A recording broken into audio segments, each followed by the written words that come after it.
Hey there. Tonight we're going back.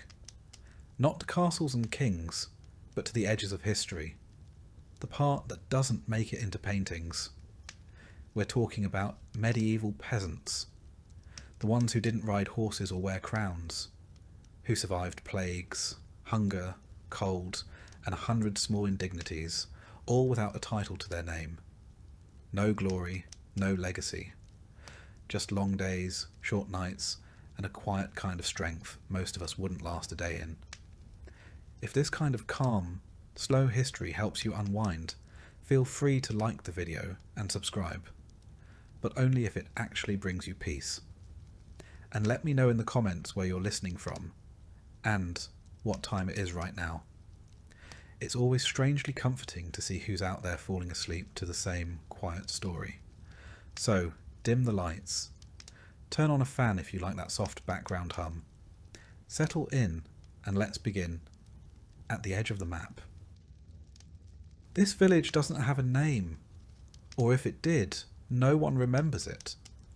It sits in a shallow valley somewhere in the vague middle of nowhere. A soft crease in the land, just distant enough to avoid roads, records, or royal attention. You wouldn't find it on a map. If you had a map, which you don't, you've never even seen one. Here, the world ends where the trees begin. The forest is thick and slow-moving, like something ancient that's only barely tolerating your presence. The fields stretch outward in irregular patches of green and brown, worked until exhaustion, then worked some more. Somewhere to the north is a river. You've never seen it, but you've heard it mentioned, in the same tone one might speak of dragons or saints. This is where you were born, and where you'll die. Maybe 60 steps from one to the other. The homes are rough and slumped, as if the wind has pushed against them too many winters in a row. The walls are wattle and daub, that is, mud, straw, and sticks, carefully woven together and patched endlessly with whatever the weather hasn't taken yet. Roofs are thatched, and they sag under their own weight, always leaking in places you can't quite reach. The village smells like wet wool, smoke, and earth. A sour edge of livestock. A trace of damp rot. None of it surprises you anymore. It's the smell of living here. The road leading in is not really a road, just a muddy track where ox carts have worn a pair of grooves deep enough to collect rainwater and mosquitoes. No one important has travelled it in years, perhaps ever. Most days pass quietly. A distant bell marks the hours from a chapel in another village, if the wind carries the sound. Otherwise you measure time by the position of the sun, or the depth of the shadows across the field, or the ache that settles into your spine before noon. There are maybe a dozen families here, enough to fill a small gathering on feast days. Everyone knows everyone. Everyone knows everyone's problems, and everyone politely ignores them until it's necessary not to. The village elder, if you can call him that, is a man named Tom, who once spoke to a monk, and now repeats that conversation as proof of his wisdom. No one questions it. Tom's hut hasn't collapsed. His goat seems healthy. That's as close to leadership as anyone requires. Nothing here is precise. There are no written records, no deeds, no land surveys. Boundaries are understood in terms of past the old elm, or where the ground gets soft. If there's a dispute, it's handled with a shrug, a short argument, and sometimes a loaf of bread passed back and forth until no one wants to keep fighting. There's no school, no tavern, no inn. If a stranger arrives, it's discussed for weeks. Where did they come from? What do they want? Are they cursed? Do they smell of salt? The arrival of someone new is both fascinating and mildly terrifying. And no one leaves. Not really. The idea of travel is less a plan than a rumour. You've heard of towns, of cities, of places where stone buildings stretch 2 or even 3 stories high. But those are stories. Like talking animals or women who turn into birds. You can't miss a world you've never seen. The forest is dense. The hills are long. The roads, if they exist, are known more for bandits and bad luck than any promise of arrival. What would you do, even if you reached one of those distant places? You don't speak any other dialect. You don't carry coin. You don't know the customs. You don't even know how old you are. So you stay. There's safety in the familiar, even if it's hard, even if it's dull, even if the roof leaks and the well runs low and the same stew has been bubbling in the pot for 3 days. There's comfort in routine, in knowing where the firewood is, in knowing who to ask when your fence collapses, in knowing which patch of sky tells you when to bring in the sheep. You wake with the light. You sleep when it fades. You work in between. It isn't much, but it's life. And somehow, in the quiet rhythm of it all, there's a kind of peace. A kind that doesn't ask questions, that doesn't need to understand anything beyond what's visible from the top of the nearest hill. You might hear, once in a while, about a war, or a king dying, or a comet in the sky that scared a village 5 days' walk from here. But the news never seems to reach you directly. Just stories passed through too many mouths to carry weight. They lose their urgency somewhere between the merchant and the shepherd's cousin. Even time feels different here.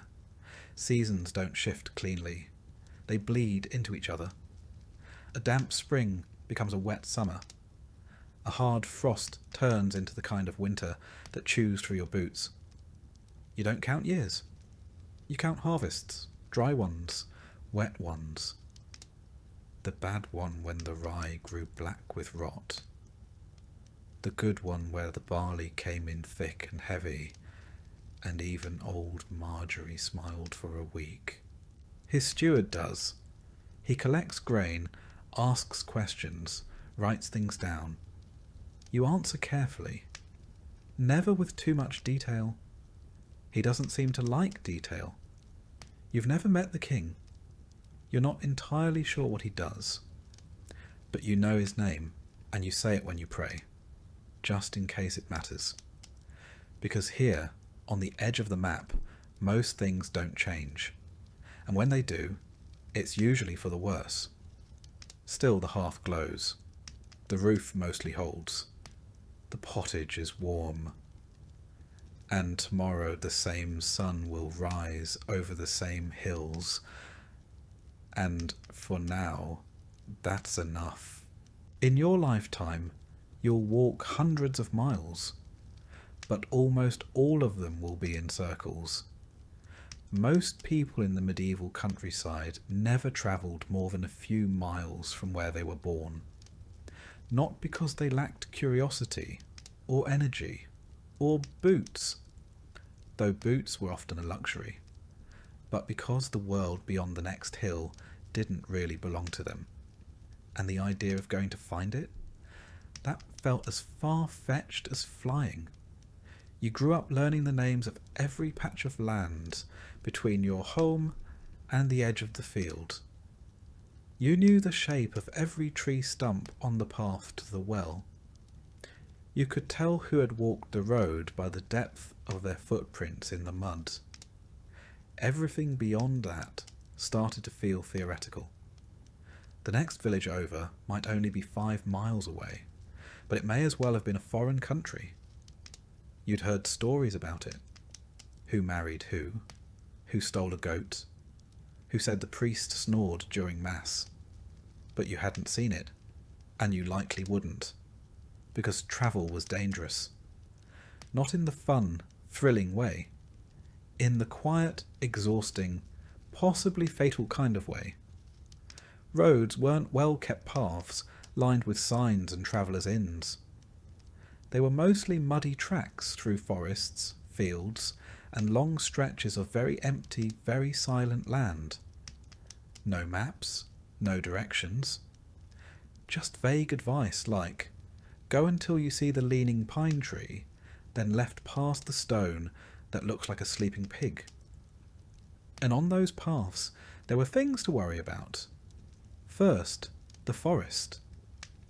Medieval forests weren't parks. They weren't romantic. They were dense, dark, tangled with roots, and filled with noises you couldn't always identify. Boars, wolves, people who didn't want to be found. If you weren't born into the woods, they didn't want you in them. Second, bandits. People with nothing to lose and no land to till. Travellers were vulnerable, especially if they looked even vaguely well fed. A man walking with purpose might be assumed to have coin. A woman might be travelling alone because she had something worth stealing. You learned quickly that confidence wasn't armour. Third, getting lost. This wasn't a minor inconvenience. If you wandered off track, there was no one coming to find you. You couldn't follow a river downstream and hope for the fest. You could go days without seeing another soul. Your body could disappear into the bracken like smoke. People wouldn't know you were missing until the next feast day, when someone finally asked about you, and someone else just shrugged. Then there were the practical concerns. If you travelled too far, who would tend your field? Who would feed the animals? What if the Lord Steward came by to collect a tax while you were gone? You couldn't explain absence to a man holding a ledger. Your duties didn't pause just because you were curious about what lay beyond the horizon. And even if you did make it to another village, what then? You weren't expected. You weren't welcomed. Outsiders brought problems, disease, crime, strange ideas. You spoke a slightly different dialect, used different phrases, maybe even held your spoon differently. You could be met with suspicion, or worse. Hospitality wasn't universal. Food was scarce, and beds were already full. The safest place was home. Not because it was particularly safe, but because it was familiar. You knew which part of the roof leaked, which chickens wandered too far, which neighbour might lend you a tool without asking too many questions. Out there, no one owed you anything. Still, people did travel sometimes. Not peasants usually, but merchants, monks, messengers. People with protection, or a purpose, or both. You might see them once or twice a year, coming through with carts full of wool or salted fish, trailing stories behind them like campfire smoke. They spoke of cities where buildings were made of stone, and shops sold spices, and people walked streets that didn't turn to soup every time it rained. It sounded impossible. You listened, but you didn't dream too hard. Because even if it were true, what would you do in a place like that? You couldn't read. You didn't own coin. You wouldn't know which customs were expected. The city could swallow you whole, and no one would even know your name. So you stayed. Not because you were afraid, though sometimes you were, but because you had things to tend, a fence to mend, a niece to watch over, a bit of barley to dry, and a dozen other tasks that all needed doing before the sun dipped below the tree line. And because, truthfully, you didn't need the world to be bigger than it was. The village was enough. It had gossip and conflict and weather and sickness and fleeting joys. It had the rhythm of bells and the turning of seasons and the quiet pride of surviving another day. Sometimes you dreamed of seeing what was beyond the woods. But most days you just hoped the stew wouldn't burn while you fetched water. The village was enough. It had gossip and conflict and weather and sickness and fleeting joys. It had the rhythm of bells and the turning of seasons and the quiet pride of surviving another day. Sometimes you dreamed of seeing what was beyond the woods, but most days you just hoped the stew wouldn't burn while you fetched water. Some people did leave, usually the desperate or the reckless, sometimes the ambitious. A young man might set out in search of work, or adventure, or a cause worth dying for. He might come back with a limp, or a story, or not at all. And when he didn't return, no one said much. Just shook their heads and said, "He went beyond the trees," as if that explained everything. Maybe it did. For those who stayed, life was small, but it was also known. You weren't lonely exactly. You shared your days with family, neighbours, animals, and the land itself. There was comfort in repetition, comfort in the familiar complaints. You didn't need to see a distant city to understand the value of warmth, or taste cinnamon to know the joy of sweet bread, or cross a kingdom to feel love or sorrow or boredom or hope.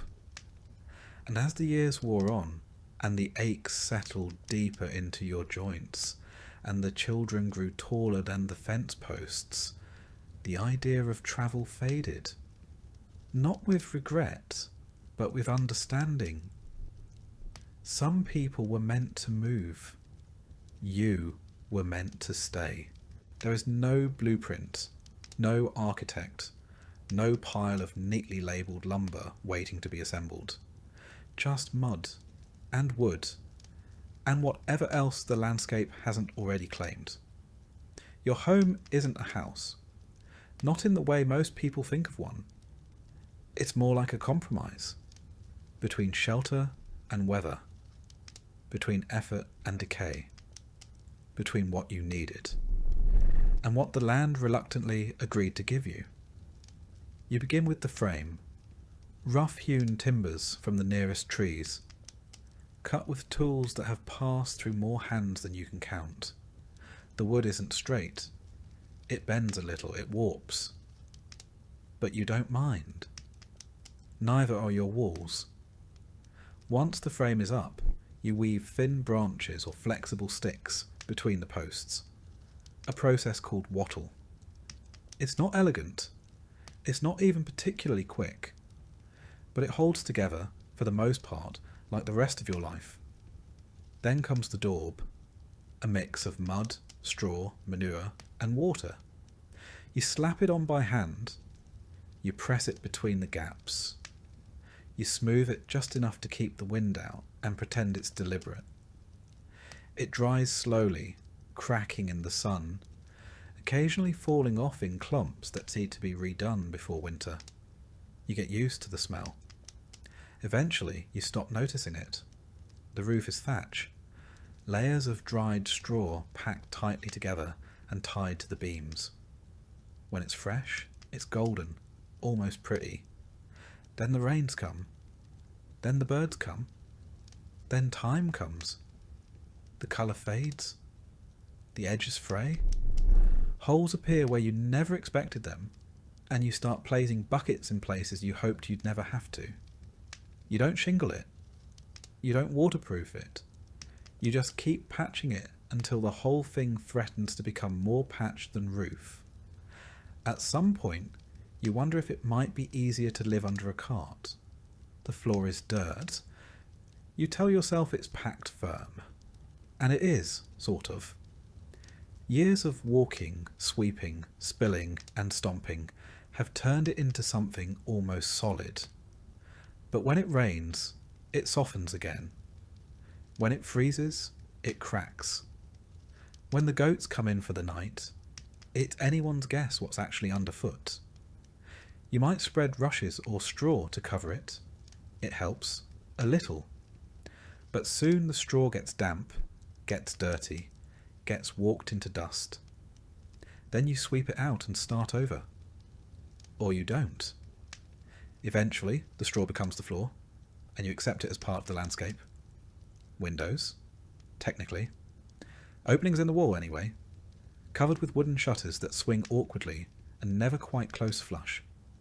Glass is too expensive, too rare, too fragile. So the wind comes in. The cold comes in.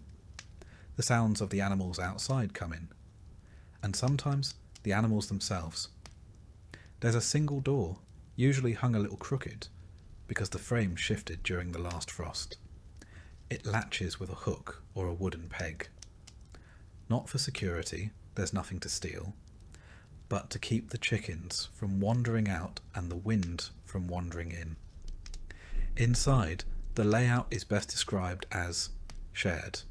One room, maybe two, if someone managed to tack on a lean-to or a loft, but usually just one, where you sleep, eat, cook, mend, talk, argue and hope.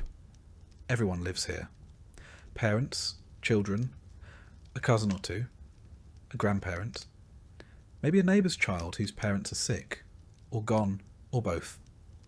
There's a hearth in the centre, built of stone if you're lucky, clay if you're not.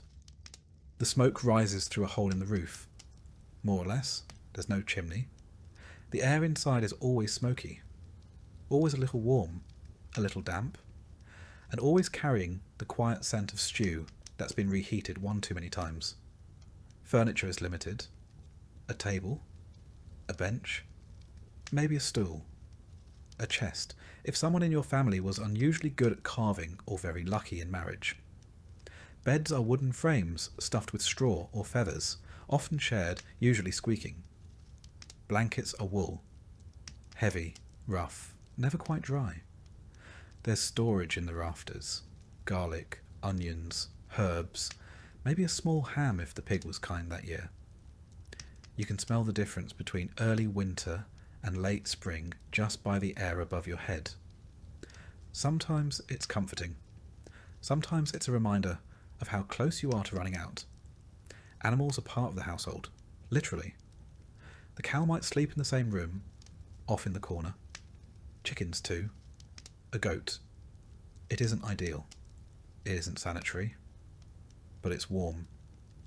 You learn to tune out the clucks and the shuffles and the occasional startled bleat in the middle of the night. They're part of the background noise, like wind in the thatch or the slow settling creak of the walls. Nothing is level. The floor dips, the roof slants, the walls bulge slightly like the whole place is breathing in and out with the seasons. You fix what you can. You ignore what you can't. Every spring, you swear you'll repair the back wall. Every autumn, it's still leaning. It's not a house built to last. It's a house built to get through the next storm. And yet, for all its flaws, and there are many, it's home. You know where the cold comes in and how to block it with an old sack. You know which roof beam you can hang the pot from, and which one creaks when someone stands too close. You know how the light falls through the slats in the afternoon, and where the dog curls up to sleep. When strangers pass through, they see poverty. You see effort, reuse, resourcefulness. A roof that hasn't yet collapsed is a victory. A fire that still burns at dawn is a blessing. A dry corner is worth more than gold. And when you lie down at the end of the day, surrounded by snores and silence and smoke and straw, you feel a strange kind of comfort. Not pride exactly, but presence. This is your space. It bends. It leaks. It shifts in the wind. But it's held. And so have you. For the average medieval peasant, food was not an experience. It wasn't colourful or diverse, or even all that warm. It was closer to a daily problem that had to be solved again and again. using the same pieces and the same tired hope that something edible might come of it. Your kitchen, if you could call it that, was a corner of your single-room home near the hearth. There was no pantry, no shelves lined with ingredients, no carefully hung herbs in a sunny window. There was just a pot, a fire, and a short list of things you hoped hadn't spoiled. At the centre of nearly every meal was pottage, a kind of eternal stew that lived in the pot and never fully stopped cooking. It was never entirely new and never entirely gone. You added to it during the day. You skimmed it at night. You kept it warm through the seasons and prayed nothing strange grew in it when your back was turned. The ingredients depended on what you had, which usually wasn't much. On a good day, pottage might include cabbage, leeks, barley, and a few legumes. Maybe garlic or onions if the harvest had been kind. If it was winter, you used dried beans or peas. If you were especially lucky, a scrap of salted pork might get tossed in. More often, it was just the bone. Even that was valuable. You could boil a single bone for days, hoping it would remember what meat tasted like. The flavour profile was consistent, earthy, grey, more temperature than taste. You didn't eat pottage for the joy of it. You ate it because it was what you had. A warm meal at the end of the day was more than comfort. It was a small victory. The pot itself never really got clean. It was wiped down, sometimes scraped, but rarely scrubbed. The next batch always absorbed the ghosts of the last one. There was no spice to cover it, no vinegar to brighten it. Just a slow, dependable dullness. A taste like boiled history. Bread was the other major player, not soft or golden or inviting, but hard, dense and dark. It was usually made from rye, barley or oats. Wheat, the soft white kind, was for the upper classes. Peasants could barely afford to see it, let alone bake with it. The loaves were small and heavy. They didn't rise much. They crumbled quickly. If you left them out for a day, they could probably double as a weapon, but they filled the stomach and gave you something to soak in your stew. Sometimes the bread was made from questionable flours, chaff, ground up peas, or whatever was left at the bottom of the miller's barrel. In hard times, people used bark, not metaphorically. They literally ground up the inner layer of tree bark and mixed it with what little flour they had. The result was famine bread, bitter, dense, and barely digestible. It kept you alive, technically. On days when even flour was scarce, people used trenchers, slices of old bread used as plates. These soaked up stew and were either eaten at the end of the meal or thrown to the animals. Sometimes they were passed down the table to someone of lower status. Bread hierarchy at its finest. Protein was rare, very rare. Chickens laid eggs. Cows gave milk. You didn't eat your livestock unless you had no other choice. When you did, you used every part: meat, fat, organs, bones. The blood was used for puddings. The fat was rendered. The head might become soup. Nothing was wasted. Pork was the most common meat when it was available. Pigs were efficient, and their salted fat flavoured many dishes, often turning something barely edible into something vaguely pleasant. But pigs were slaughtered only when necessary. A whole pig meant weeks of planning, salting, hanging, boiling, and storing. Fishing was an option if you lived near water, but even that came with restrictions. Many rivers and lakes were controlled by lords, and a fishing without permission could earn you a fine or worse. When you did fish, it was for eels, small river fish, or anything that wouldn't immediately rot. Salted herring, if you could get it, was a prize. The church dictated a fair bit of your diet too. On Fridays and during Lent, meat was forbidden, so you pivoted to fish or went without. In more creative times, beaver tails were classified as fish, a theological workaround that few questioned because it meant having something to eat.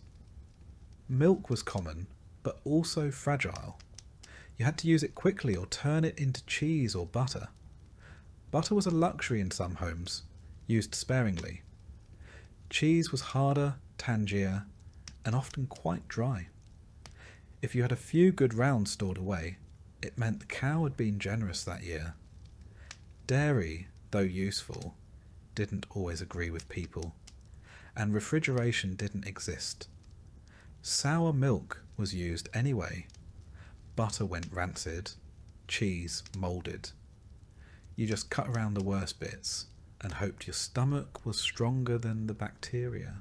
Drinks were simple. Water was unreliable, often unsafe to drink, depending on the season and what upstream neighbour had been careless. So, ale was the default. Weak ale, known as small beer, was brewed in homes and drunk by everyone, including children. It had low alcohol, just enough to kill bacteria and dull the edges of thirst. If you had access to apples or pears, you might make cider. Wine was for the clergy and nobility. Mead was rare. Milk was for the young and the sick. Otherwise, it was ale with breakfast, ale with lunch, and ale to help forget that tomorrow would taste exactly like today. Vegetables formed the bulk of your diet. Cabbage, onions, garlic, turnips, leeks. Carrots, though not the orange ones we know now.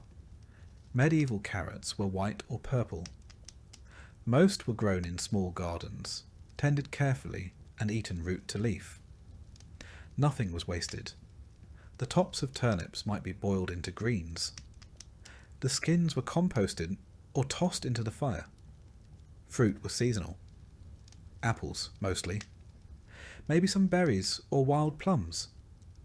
If you dried them, they lasted through winter. Otherwise, they were eaten fast. Preserving was difficult. Sugar was nearly impossible to afford. Honey, if you had bees, was a treasured sweetener. Otherwise, your pottage stayed savoury, in the loosest sense of the word. Herbs were grown when possible. Parsley, sage, dill, mint. They weren't used for flavour so much as medicine or tradition. Some herbs were thought to protect against illness. Others kept pests away. Occasionally, they even made things taste a little better. But that was a happy accident, not the goal. Meals were eaten together, on benches, around the fire. There were no courses, no recipes, just a pot, a hunk of bread, and the hope that there would still be something left tomorrow. You didn't complain. Complaining didn't make the stew thicker. If you had a feast, a wedding, a harvest festival, a saint's day, you might roast a bird or bake a pie. Not the flaky, buttery kind. A medieval pie was more like a sealed box, made of hard dough to hold a meat filling, often heavily spiced if spices were available, which they usually weren't. You might flavour it with pepper, ginger, or cinnamon, if someone had traded well. Most days weren't feast days. Most days were quiet. You scraped your bowl, you soaked your bread, you drank your ale, and you leaned back, full enough to get through the evening, if not exactly satisfied. There was comfort in repetition, in knowing what the pot would taste like, in knowing how much bread was left, in watching the same hands prepare the same meal by the same fire as the wind whispered through the cracks in the wall, and the animals shifted in their sleep. The stew boiled, the bread cooled, and you once again had enough. If you were a medieval peasant, you didn't own much. You might have a patch of land, a few tools, a couple of animals, a crooked house you built with your own hands. But none of it, technically, was yours. It all belonged to the Lord, not a king, not someone mythical or distant, just your local landholder, the one who lived up the hill in a slightly less crooked house, with slightly better food, and a roof that probably didn't leak. He owned the land, which meant he owned everything on it, including, in a sense, you. You were what was called a villain. That's not an insult. It's a category. You worked the land, but you didn't own it. You were bound to it. You couldn't leave without permission. You couldn't pass it on freely. You owed labour, goods, and deference. You weren't a slave, but you weren't exactly free either. Your relationship with the Lord wasn't built on conversation. It was built on obligation. You didn't talk to him. You talked to the steward, the man who managed his lands, and more importantly, kept track of what everyone owed, and you owed a lot. Let's start with labour. A few days a week, sometimes more during harvest. You were expected to work the Lord's fields instead of your own. This was called corvée labour. You got nothing for it, no payment, no thanks. Just the knowledge that, somewhere in the manor house, someone ate because of what you did. You also owed taxes, and they came in many shapes. A portion of your grain, a share of your wool, a chicken here, some eggs there. If you brewed ale, you owed ale. If you had a pig, you owed bacon. If you managed to catch fish, guess who owned the river? The taxes didn't end with food. If you used the mill, you paid a fee, even though the mill was the only way to grind your grain, even though the Lord owned the mill and set the price. You might be tempted to grind it by hand, but doing so was often illegal, punishable by fine or worse. Because the Lord didn't just want his share, he wanted control. Same with the oven. Many manors had a communal oven, one you paid to use. If you tried baking at home and the steward found out, there could be consequences. You learned to do things the official way, even if it took longer, cost more, and made less sense. And then there were the fees. Want to get married? Pay a fee. Want to inherit your father's plot? There's a fee. Want to move to another village? First, ask permission.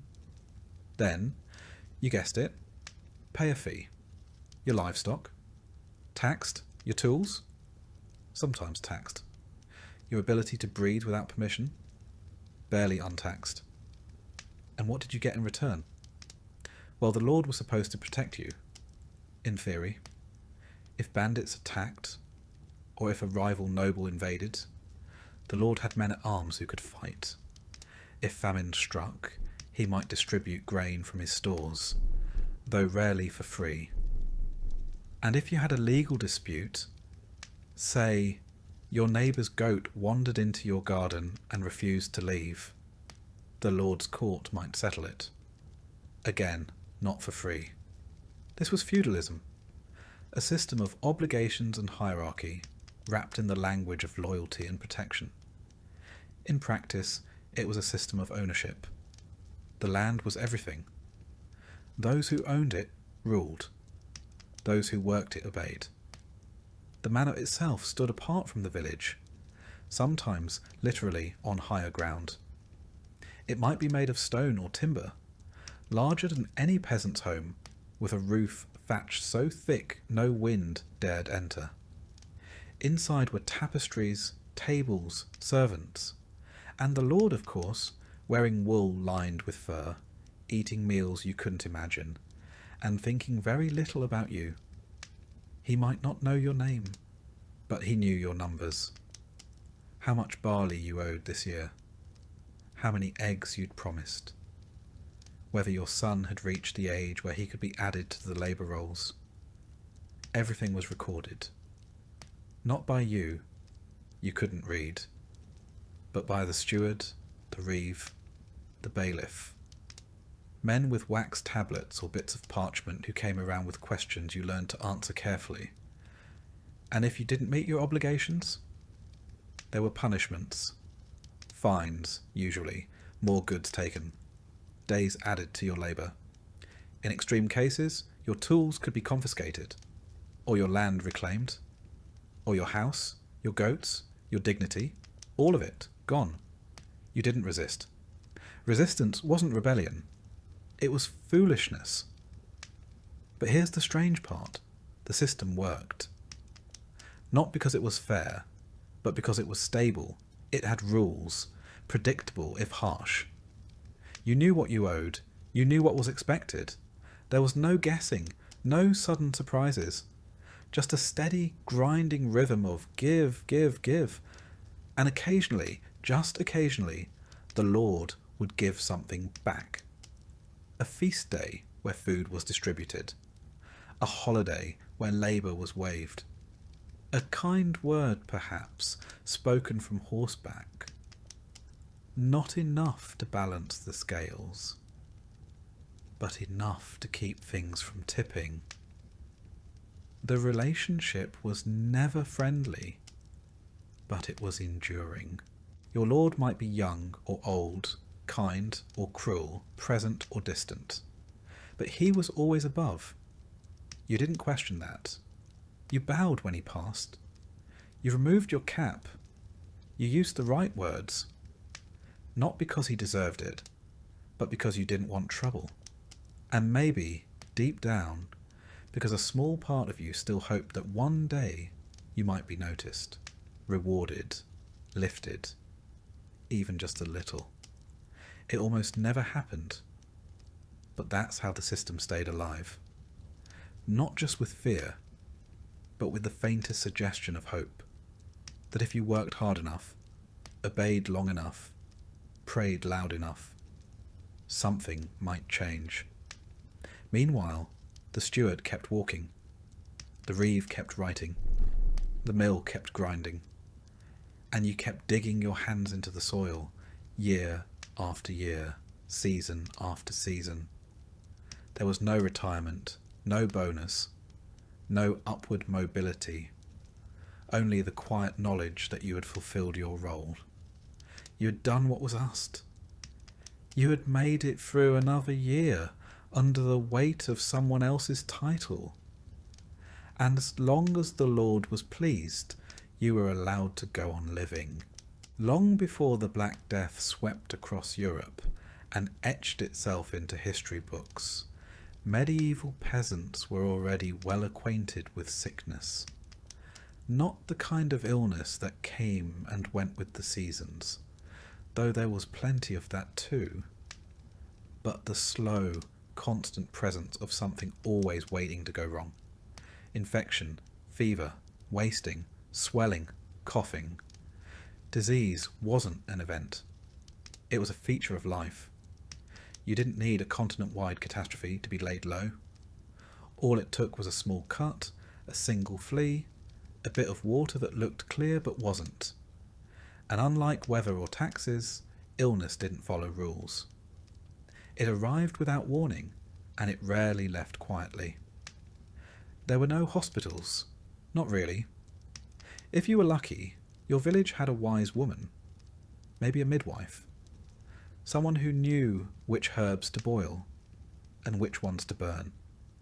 If you were extremely lucky, there might be a monk nearby, literate, well-meaning, and slightly more effective than random prayer. But for the most part, when you got sick, you stayed home. You lay in bed, you sweated through your shirt, and you hoped.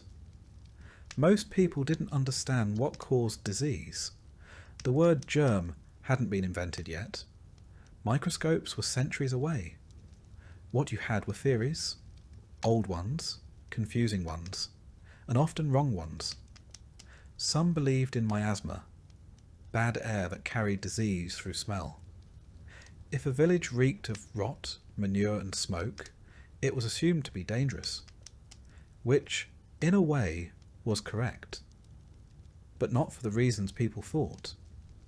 To combat the bad air, People stuffed herbs into their clothes, carried flowers in their sleeves, or walked around with vinegar-soaked rags pressed to their faces. Not pleasant, not helpful, but deeply believed. Others blamed divine punishment. Illness came from sin, from impure thoughts, disobedient acts, or general moral decay. If your child fell ill, it was a test. If your crops failed and then your body failed, it was probably your fault. Or your neighbours, or both. There were local traditions too. Some thought illness came from the evil eye, a glare from someone jealous or angry. Others blamed moon phases, animal spirits, or grumpy saints. One particularly popular explanation was that sickness entered the body through the soles of the feet. The solution? Boil them. And if that didn't work, burn something nearby. Possibly your mattress. The cures were as strange as the causes. If you had a fever, you might be bled. A local man would arrive with a blade, a bowl, and more confidence than training. Sometimes leeches were used, sometimes sharp stones. The idea was to balance your humours: blood, phlegm, yellow bile, and black bile. If they were out of sync, so were you. No one ever saw these humours, of course, but they were blamed for nearly everything. For swelling, there were poultices, smears of mashed herbs, mud, or even bread, wrapped in cloth and tied to the body. Some worked, most didn't. A few made things worse. But the important thing was that something was being done. If your stomach ached, you might chew on charcoal. If you coughed blood, you might drink wine mixed with crushed pearls. If your eyes blurred, someone might whisper a prayer while blowing smoke over your head. If your leg turned black, you were probably out of options. And then there were the plague amulets, bits of metal or bone worn around the neck, sometimes inscribed with protective words, sometimes blessed by a priest. Some people buried onions in the corners of their homes. Others hung garlic above the door. One popular remedy was to tie a live chicken to the infected area and hope the illness transferred to the bird. It rarely did, but hope was in short supply, and people clung to whatever they could. Sickness was isolating, but not in the way we think of now. You didn't quarantine, you didn't call for help, you just tried to work until you couldn't. When that moment came, you lay down, and others carried on. Children were fed, animals were fed, you were given broth maybe, and a few murmured prayers. Sometimes illness passed. The fever broke. The swelling went down. You walked again, slowly, with a new limp and a deeper respect for warm soup. Other times it didn't, and your family lit a candle. Plague, in the broader sense, wasn't always the dramatic kind that left bodies in carts. More often, it was a slow infection, skin turning dark, limbs swelling, a cough deep enough to rattle the walls. Smallpox, leprosy, dysentery. Even the flu could sweep through a village and leave half the population in bed. There were no case numbers, no charts, just stories. A traveller from another village said the cough had started there last week, or someone heard that 3 children had died near the river. You paid attention. You started boiling more water. You left herbs under the door. You kept your distance, even if no one said why. Death was not always feared, but it was recognised. People knew when it was near. They knew the signs. Breathing that slowed, skin that cooled, eyes that turned dull. There were prayers for the dying, soft ones, whispered by firelight. When the Black Death finally did arrive in the 14th century, It hit with a violence that dwarfed everything before it. But by then, the world was already familiar with sickness. The idea that you could be well in the morning and gone by night was not new. It was just happening more often. The plague came in waves, and each time it returned stronger, stranger. Buboes swelling in the neck and groin. Fever that stole the mind. Blood that darkened and bubbled. People died in days, sometimes in hours. Entire villages vanished. Fields went untilled. Bells rang too often. Some peasants tried to flee, but disease travels faster than feet. Others turned to religion, doubling their prayers, whipping their backs, promising to live better if they were spared. A few turned to violence, blaming outsiders, blaming sinners, blaming anyone but the wind. The church offered explanations and comfort and burial. Monks died in droves. Priests vanished. In some places, death became so common that the funerals were skipped. Bodies were buried in mass graves, often without names. And yet, life continued. People learned how to survive around sickness. They accepted it the way they accepted hunger or cold, not joyfully, but with a kind of tired resilience. They cleaned their homes more often. They shared herbs. They whispered new prayers. Some believed that surviving one sickness gave them protection against the next. Others didn't believe at all, but they got up anyway and milked the cow. Children grew up learning which plants to avoid, which ones to chew, and which ones to boil until they stopped smelling like feet. They knew how to wrap a wound, how to wait out a fever, how to tell when someone wasn't going to get better, and when you should stop hoping. And through it all, they didn't stop living. They married, they harvested, they shared meals, such as they were. They sat by the fire and retold stories of the last illness and the time someone's grandfather survived a winter fever with nothing but garlic water and stubbornness. Plague wasn't the end of the world. It was just another part of it. And for those who endured, survival became its own kind of resistance. A quiet, stubborn refusal to go quietly. A belief that tomorrow would come. And if it didn't, someone else would remember your name. Or at least the way you always added rosemary to the broth. Night in the medieval countryside wasn't peaceful. It was silent in the way a cave is silent. Full of creaks, distant sounds, and the kind of quiet that makes you notice how loudly your own body exists. The day ended when the light failed, and everything that wasn't already put away had to be dealt with quickly. Because once darkness fell, the world shrank to the size of your hearth. There was no artificial light, no candles burning freely into the night. Wax was too valuable. If you had a tallow lamp, it was reserved for emergencies or religious devotions. Most nights, the fire dimmed, the coals glowed softly, and that was all. And so you slept.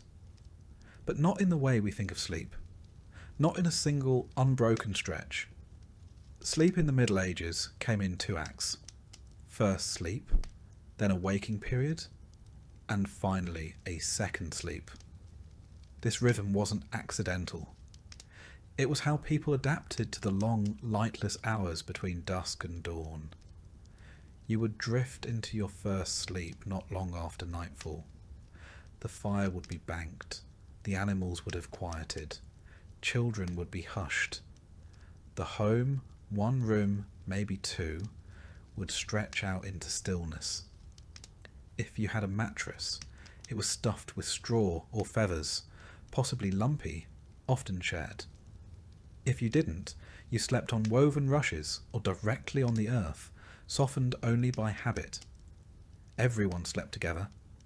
Family, relatives, even servants. All in one shared space. Not out of closeness, but out of necessity. It was the only warm room in the house. On the coldest nights, even animals were brought inside. A goat near the door, a dog curled by the hearth, chickens in a basket. Warmth was more important than boundaries. There was no privacy. The idea of sleeping alone was associated with punishment, not comfort. The rich might afford solitude. Everyone else just made do. You turned to face the wall. You stuffed straw in your ears. You shared blankets. You breathed in each other's breath. And if someone snored, and someone always did, you got used to it. First, sleep lasted a few hours. Then, almost like clockwork, people would wake. It wasn't disturbing. It was expected. During this time, often around midnight, the world was still and quiet. Some people prayed. Others stirred the coals. Some used the chamber pot or stepped outside into the freezing air. Some reflected. Others whispered. It was a time of dreams too, vivid ones. People believed this midnight space opened a thin veil between the living and the dead, between the sacred and the mundane. If you dreamed during this waking interval, you remembered it, and you talked about it the next morning, not in passing, but as something that mattered. Eventually, the second sleep began, deeper, slower. This was the sleep that healed, or tried to. It was when the aches faded slightly, when the day's blisters cooled. If you were lucky, it was uninterrupted. If you weren't, you simply lay still and waited for dawn to give you an excuse to rise. The home didn't go silent at night, not entirely. The fire crackled. Wind whispered through the thatch. A baby might fuss. A cow might shuffle its hooves. Sometimes the night was broken by coughing, the wet, rattling kind that never seemed to end. And everyone noticed, but no one said anything. It was understood. The fear of the dark was real, and not irrational. The night carried real dangers, both imagined and entirely physical. Wolves, for instance. In some regions, their howls came close enough to the village to raise hairs on the back of your neck. They weren't just creatures of legend, they were real, and hungry. Then there were thieves, rogues, strangers, fires that started from a careless coal, roofs that groaned under snow, and less explainable things. Ghosts, spirits, demons, witches. You didn't talk about them openly, but you knew they were out there. To protect the household, you followed rituals. You placed iron by the door, made the sign of the cross above the hearth, whispered protective blessings over the straw mattress, hung herbs, rosemary, sage, rue, above entryways. Sometimes you tied a bit of string around a child's wrist, just in case. Even with protection, some families believed that sleep left you vulnerable, that the soul wandered while the body rested. So people tucked in carefully, covered mirrors, faced the bed toward the fire, avoided sleeping with their feet pointed toward the door. The cold was its own enemy. It seeped through walls, through thatch, through poorly sealed doors. People didn't sleep under mounds of blankets. They layered wool, fur, cloaks, tunics.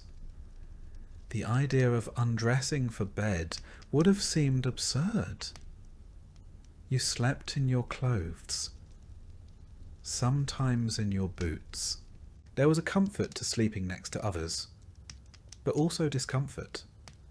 Someone always shifted. Someone always murmured. There were elbows, knees, the occasional surprise from the family dog. But this was normal. You didn't expect silence. You expected closeness. And in that closeness, you found a strange kind of security. You heard your father breathe, your child twitch, your grandmother mutter a prayer in her sleep. It wasn't peaceful, but it was human. It was shared. When you dreamed, your dreams mattered. A field of wheat might mean prosperity. A snake, illness. A broken tooth could mean death. You learned to interpret these things. Or you found someone who could. The village had dream readers. Not officially, but everyone knew who to ask. The church had its own ideas. It warned that some dreams were from the devil, that sleep was a time when temptation could slip in. You were told to pray before bed, to avoid certain thoughts, to keep your soul ready in case the night was your last. Because it could be. People went to sleep and didn't wake up. Illness could take hold while you rested. A fever could rise. A cough could deepen. And by morning, someone might be gone. Quietly, as if stolen. This uncertainty gave every morning a slightly reverent tone. When the light returned, and the rooster cried out, and the coals were stirred back to life, it meant you'd survived again. You sat up slowly. Every joint reminded you of your age, no matter how young you were. The cold bit your nose. You wiped your face. You looked around and counted bodies. Everyone who stirred was accounted for. Everyone who didn't was checked on. And then, once the living were confirmed, the day began. Water was fetched, bread was prepared, animals were fed. The dream you had, if it was important, was shared. And the memory of the night faded, not erased, just softened, folded into the next stretch of time. In winter, sleep came early and stayed late. In summer, it shortened. But the rhythm remained. First sleep, a waking hour. Second sleep, a world without clocks, but not without routine. And for all its discomfort, there was something grounding in that rhythm. Something honest. You didn't aim for comfort. You aimed for endurance. And if you happened to find rest along the way, a moment of warmth, a particularly quiet night, a dream that didn't leave you afraid, that was a gift. One you didn't question. One you didn't expect again too soon. Some years you're simply hungry. Other years you're in a famine. It's not the same. Hunger is manageable. It has rules. You stretch food. You ration. You hope. But famine breaks the rules. It's when the fields fail, the root cellar is bare, and there's no more pretending that next week will be better. It's when food becomes an idea more than a substance. In a medieval village, you often saw it coming. It started in the spring. Too much rain, or none. The barley came up patchy. The beans flowered, then browned.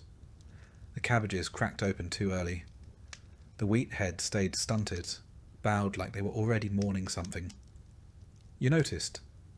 Everyone did. At first no one said it. But the looks were exchanged. The calculations made. Quietly. Internally. How much is left from last year? How much seed can we keep? How much can we afford to eat? The answers were never good. The hardest part was knowing what to do next. Not in winter, but in summer. Because that's when you had to choose between planting the seeds or grinding them into flour. Between saving for a harvest that might never come, or feeding your child one more bowl of something warm. And so the portions began to shrink. The stew got thinner. The bread got smaller. The bowls didn't come back empty. They just came back less often. You didn't panic. Not yet. You told yourself this happened once before, or that another village might have extra, or that the manor stores could fill in the gaps. Hope was still on the table, just not much else. By August, it became harder to ignore. By September, it became impossible. You stopped feeding the animals first. Chickens were quiet. The goat's bleating grew hollow. The dog, if you had one, stopped barking and started following you more closely, like it understood it was next. Bread became ritual. One loaf split 5 ways. Everyone chewed slower. No one commented on the crust. Even the smallest crumb was swept up with reverence. The stew was now mostly water. If it had colour, it was from the pot. You boiled weeds. You ground roots. You pulled up things you didn't recognise and hoped they weren't poisonous. Some weren't. You didn't sleep through the night. Not because you were afraid, but because your stomach reminded you, every few hours, that it was still empty. The children asked fewer questions. That's how you knew it was real. They didn't ask when the bread was coming. They didn't ask for honey. They didn't beg for stories. They sat close to the fire and stared. They learned how to wait. And your neighbours? You stopped seeing them outside. The village quieted. No more laughter in the lane. No more arguments about sheep. Just the occasional cough or crack of firewood. Famine didn't make people cruel. It made them silent. Sometimes someone would bring back a rabbit, or a bird, or a handful of acorns that could be soaked and ground. You chewed them even when they still tasted bitter. You smiled anyway.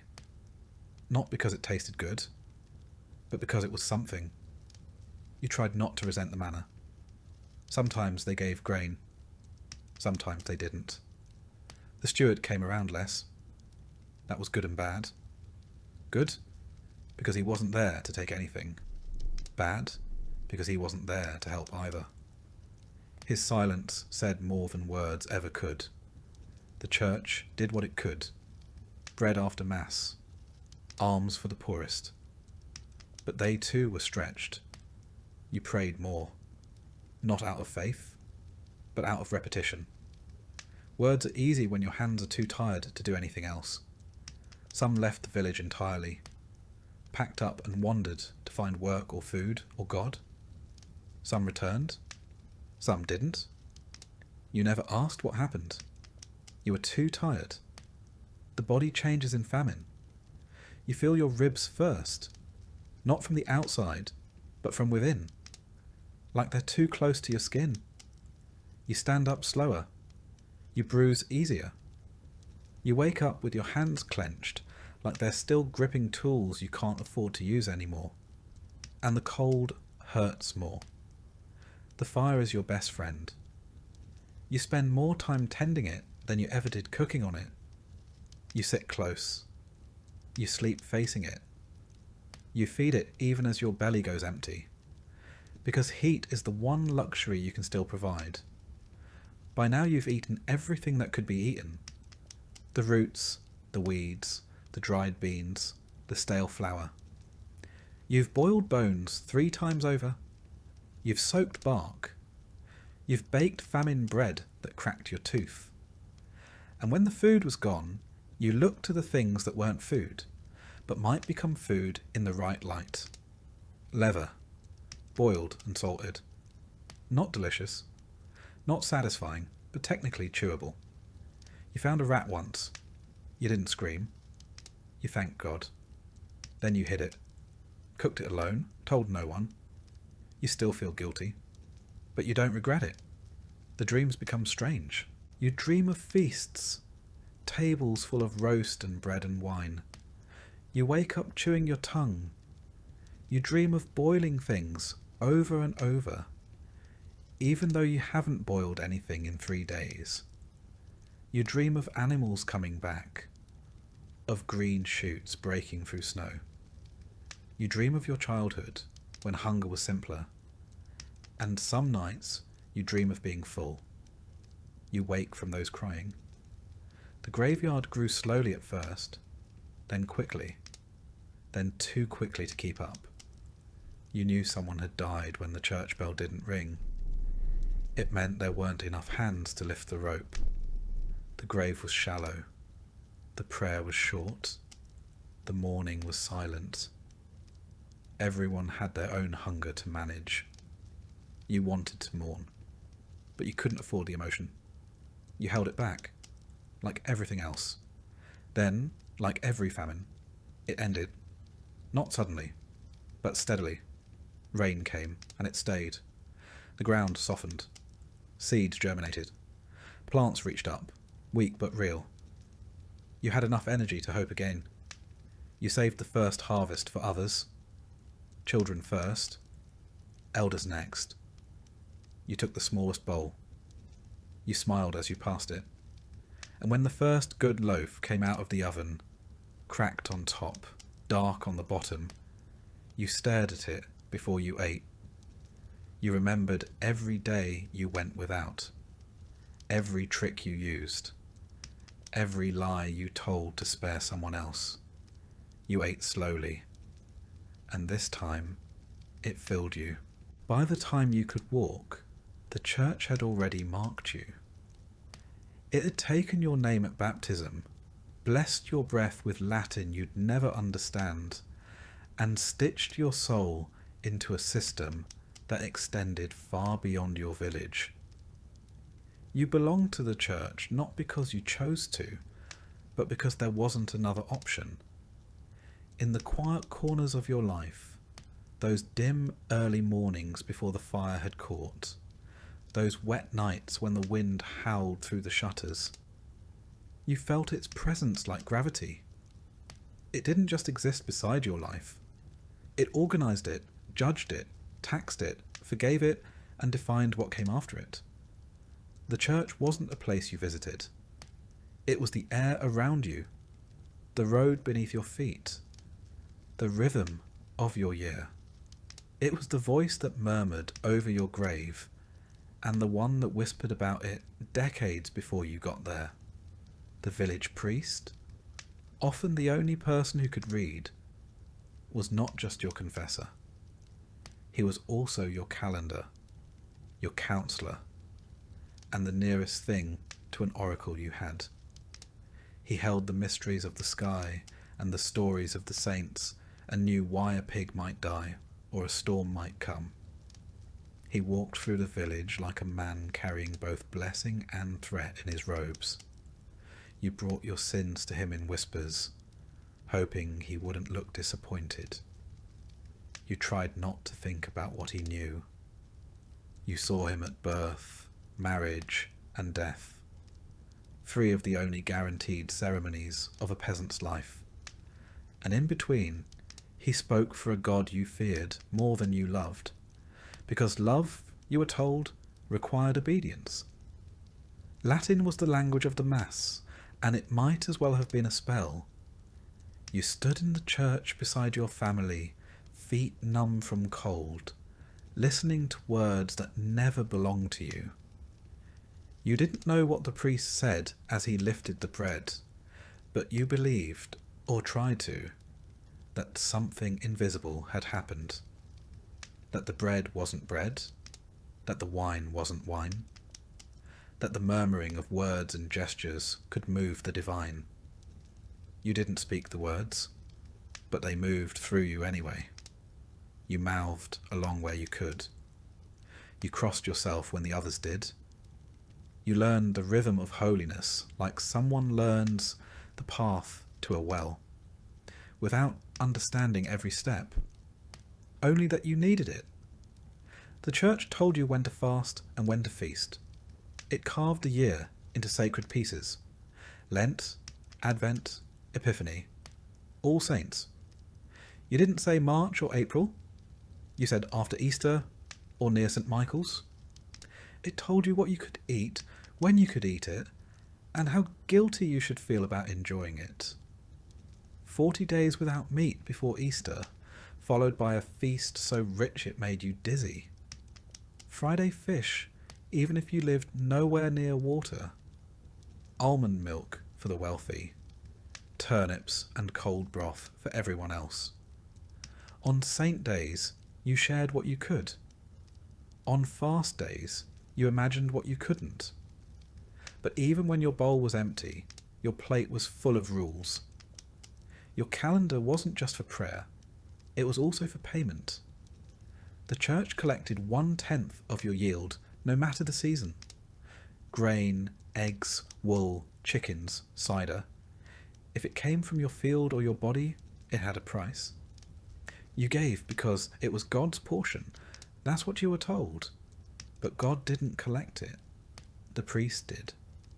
Or the steward, with his ledgers and his silent nods. You watched your best barley carted off to the tithe barn, which was always bigger than your home. You saw your neighbours hand over their last sack of oats, while the priest prayed for mercy they'd just paid for. And when the harvest failed, when the rains came too late, or the frost too early, the demand didn't change. You owed what you owed. Sometimes they let you pay in candles or labour. Sometimes they didn't. Sometimes the debt grew so heavy it bent your back even when you stood upright. But the church didn't just take. It gave too, though not always in the way you wanted. It gave stories. It gave structure. It gave reasons. When your cow died without cause, the priest told you which saint to pray to. When your child fell ill, he told you it might be a test or a punishment or the devil slipping in through a crack in your belief. He offered blessings and sacraments, told you to light a candle or visit a shrine. Sometimes he gave you a scrap of relic, an old bone, a tooth, a ribbon soaked in some forgotten martyr's blood. You held it like treasure. Sometimes it worked. Sometimes it didn't. But even when it didn't, it was better than nothing. There were saints for everything. Saint Apollonia for teeth, Saint Isidore for ploughing, Saint Sebastian for plague. You didn't know where they were buried or when they lived. You only knew their names and what they could fix. Their stories were half memory, half magic, told in flickering firelight by people who weren't sure where truth ended and legend began. You called on them when you had nothing else. You whispered their names as you stirred the pot or knelt in the field. You made deals with them, promised bread or fasting, or a pilgrimage if only they'd help you this once. Sometimes they did, or seemed to, and that was enough to ask again. Pilgrimage was a holy journey, but also a way to leave. For a few days, you stepped outside the same 5 miles you'd lived your entire life. You walked roads you didn't know, toward shrines you'd only heard of. You carried your prayers with you, strapped to your back, clutched in your hands. You slept under hedges or in the corners of barns. You arrived footsore and raw, stood before a bone or a statue, and hoped something would shift inside you. Sometimes it did. You returned not healed, but changed, or at least tired enough to believe you had been. Even death was a ritual choreographed by the church. When you felt it near, you sent for the priest. He came with oil and words. He touched your forehead, prayed over your body, tried to ease your soul into what came next. Your family gathered. The candles were lit. The bell might ring if someone had the strength. You were buried on sacred ground, beside others who had walked the same path. And then came the masses. Your family lit more candles, paid for prayers, hoped the priest remembered your name in his chants. Because even in death, there were debts. The church taught that your soul might not go straight to heaven. It might linger in purgatory, a shadowed hallway between suffering and salvation. You could wait there for years, or centuries, or longer, unless someone helped, unless someone prayed, paid, lit enough candles, said your name often enough to pull you through.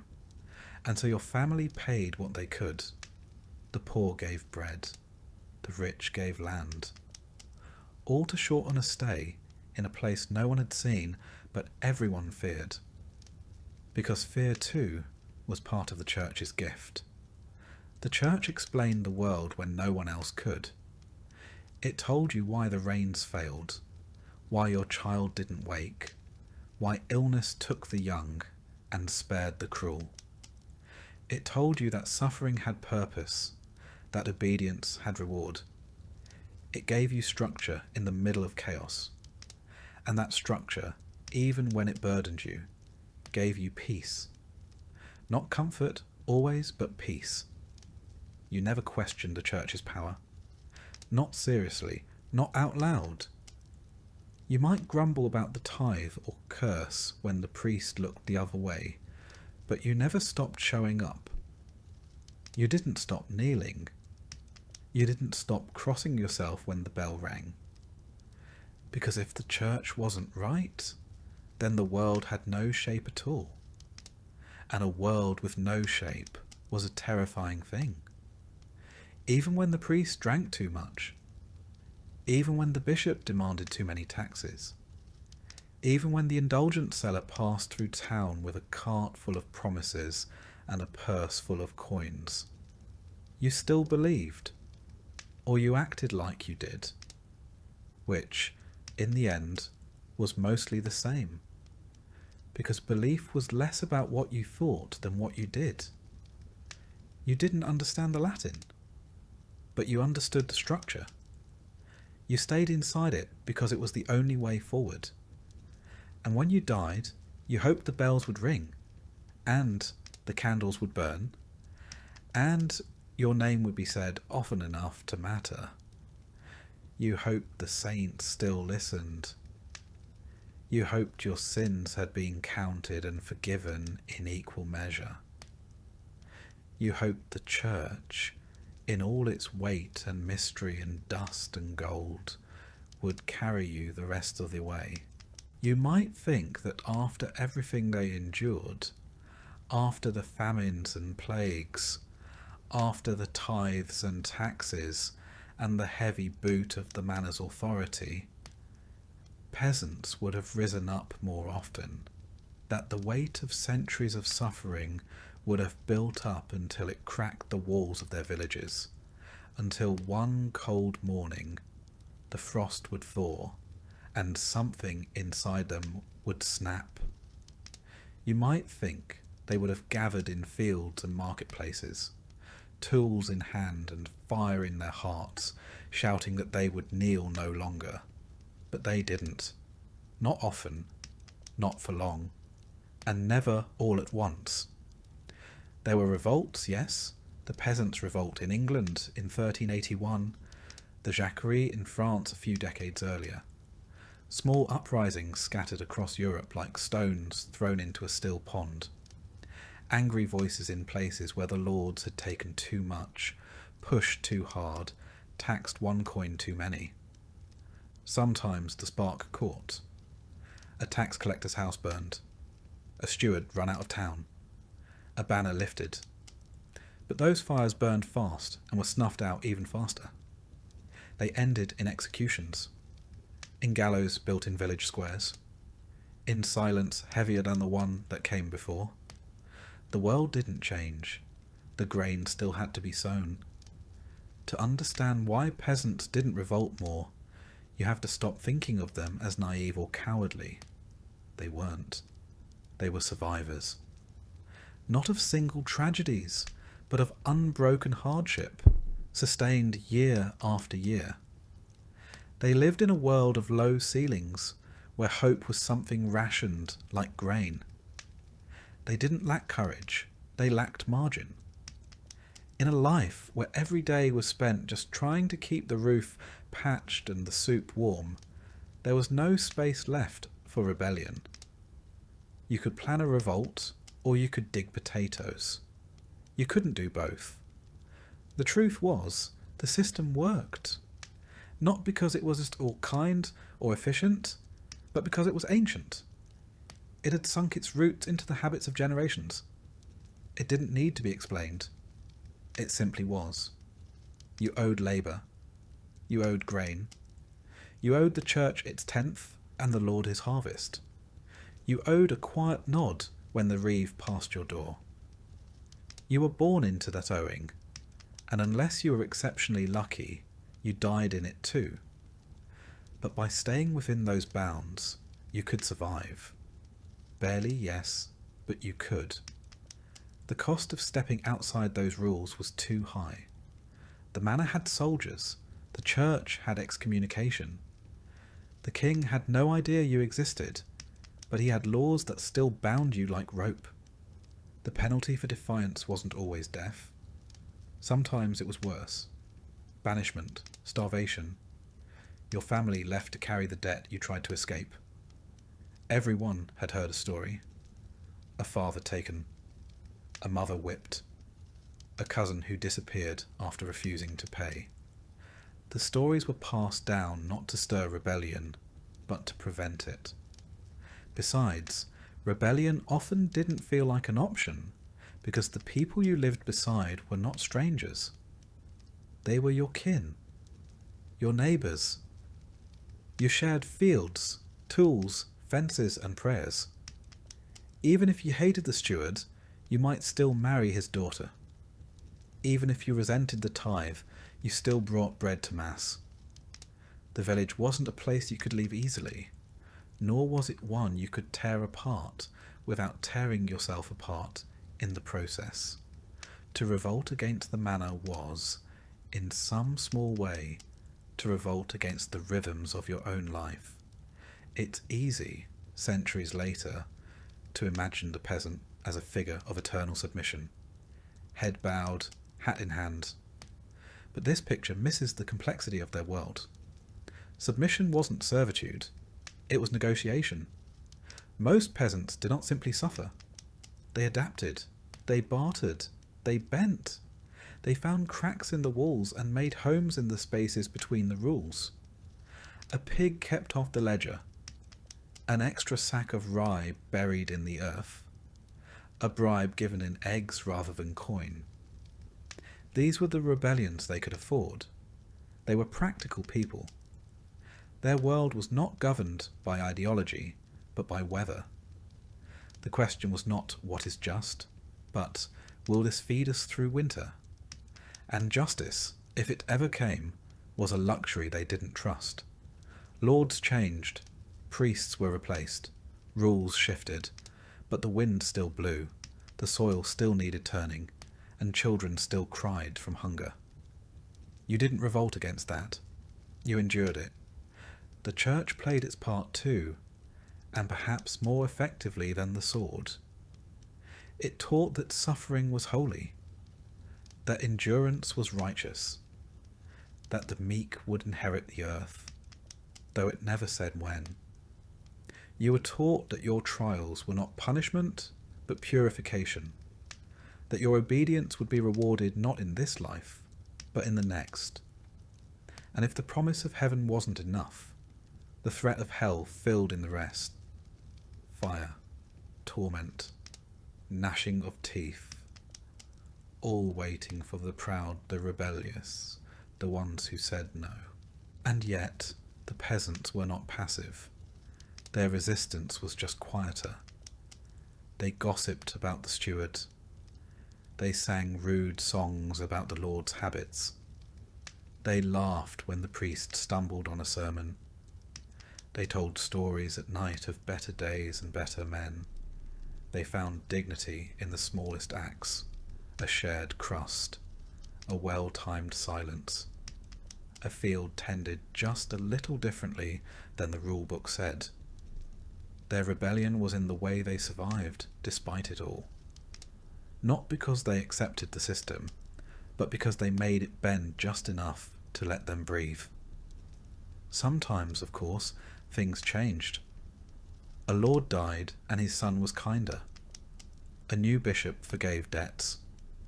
A terrible storm reminded the powerful that even they were mortal. But those changes came from above.